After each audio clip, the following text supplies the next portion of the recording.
ตอนแรกมื้อนี้พ่อข้าได้มาคอยให้คอยนาเลยเอาภาพสวยงามทงให้ทงนาบ้านคำโคกศาสตร์คำข่าแล้วนะมาคอยให้คอยนาเลยแล้วก็ฟังเสียงเขียดทรายห้องบรรยากาศคักเบิ่งแล้วตะเว้นก็กำลังสิตกได้อยู่บริเวณทงให้ทงนาบ้านคำข่าโคกศาสตร์ตำบลนาตาลเขียดทรายกับห้องได้บรรยากาศเขียดทรายห้องห้วยหูนี่ก็ห้วยนาตาลได้นี่ห้วยนาตาลบ้านคำข่าโคกศาสตร์ละหมองนี่นานี่ก็หากระดำเลี้ยวได้นานี่หากระดำเลี้ยวบรรยากาศก็คักฟังเสียง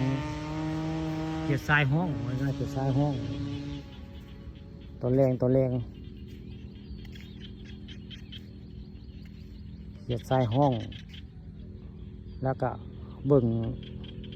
ตะเวนกำลังสีตกยังน้อยนึงแต่คนบ่ตกตะเวนก็ได้ยังน้อยนึงน้อยก็ตกแล้วตะเวนนี่เขียดทรายนี่ก็ห้องเป็นระยะทางเขียดทรายอยู่บ้านคำข่าโคกศาสตร์บรรยากาศโรแมนติกฟังเสียงเขียดทรายห้องแล้วก็เลียไปถ้าตะเวนตกอะตะเวนกำลังสิตกได้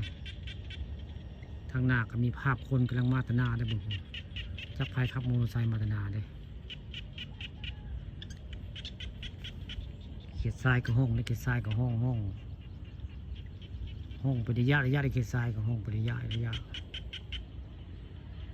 หักได้ทางเสียงเขียดทรายห้อง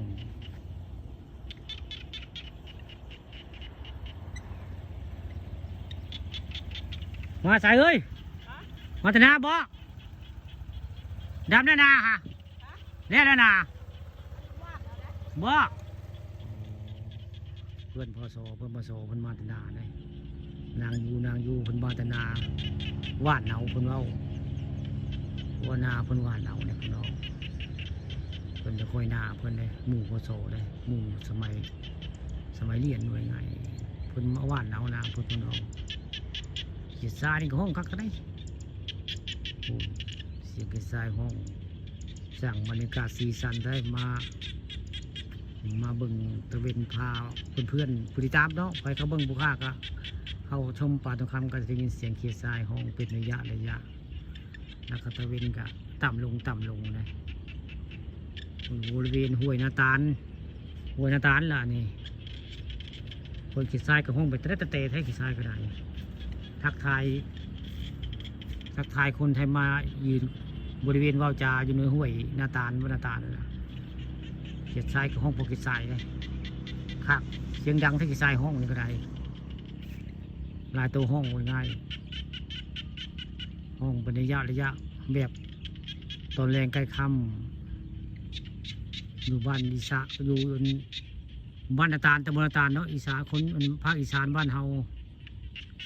มันไปทำงานทางไกลกรุงเทพไทยเข้าเบิ่งนางน้อยป่าทองคำประสงค์กะจีได้ฟังเสียงเขียดทรายห้องตะเล็ดเตะตอนแรง